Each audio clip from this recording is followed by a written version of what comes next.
Oui, comme je vous disais, je m'appelle Elsa Chenot.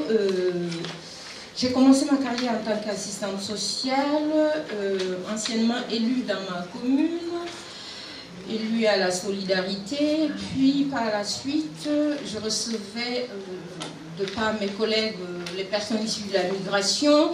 Je constatais des décalages, ce qui m'a amené à approfondir mes compétences vers un doctorat en anthropologie sociale.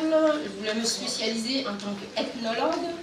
Donc j'ai, après mon doctorat en anthropologie à l'EHESS à Paris, je me suis rendue au Canada où j'ai été formée en ethnopsychiatrie et donc je suis spécialisée en santé mentale. Et donc, parce que je constatais que la migration prenait une place de plus en plus importante. Et moi, je vis en dehors de Paris et dans nos régions les plus reculées. Lorsqu'on recevait les migrants, ils se retrouvaient un tout petit peu perdus, voire même beaucoup. Et les travailleurs sociaux étaient déstabilisés face au psychotraumatisme qu'ils drainaient à travers leur parcours d'intégration et aussi parce que ces personnes ont traversé le désert, la Méditerranée, les femmes qui ont accouché, qui ont été jetées à l'eau, qui ont été violées, bref, de nombreuses situations liées au sanitaire ont fait que, voilà, je crée un premier centre social interculturel pour l'intégration, parce que je constatais aussi que ce qui posait problème dans le parcours d'intégration, c'était le fait qu'ils arrivaient avec leur cortège culturel. Et on leur demandait de s'adapter en France, de s'adapter à ce qui existait. Et l'idée étant ici d'expliquer, de former les professionnels du champ médico-psycho, socio et juridique dans le domaine de l'interculturalité. Donc je fais partie des pionnières qui travaillent sur l'interculturalité de manière épistémologique, c'est-à-dire en tenant compte des sciences sociales avec des études très approfondies. Donc on va travailler sur tout ce qui concerne l'accès aux droits, aux démarches, la NEF qui pose un gros problème aux personnes issues de la migration, ayant été chef de service en préfecture et à l'OFI. Donc tous ces dispositifs-là, je les maîtrise et donc on a créé le premier centre qui favorise l'intégration de ces personnes en mettant en place les dispositifs autour des ateliers FLE, FOSS. On a développé un dispositif spécifique sur l'apprentissage du français langue étrangère, mais appelé français par objectif spécifique, réservé spécifiquement aux cultures. Par la suite, je constatais également les décalages avec les problématiques liées à la santé mentale et on est en train de mettre en place une application spécifiquement dédiée à la santé mentale, une application sur l'équilibre mental réservé aux primo-arrivants et à la diversité. Donc c'est vraiment l'outil qui va aussi permettre à ces personnes, à partir d'un numéro vert, où ils ne payeront pas, voilà, d'avoir des interlocuteurs à leur oreille pour justement mettre les mots sur les mots autour des blessures invisibles qui les habitent au quotidien.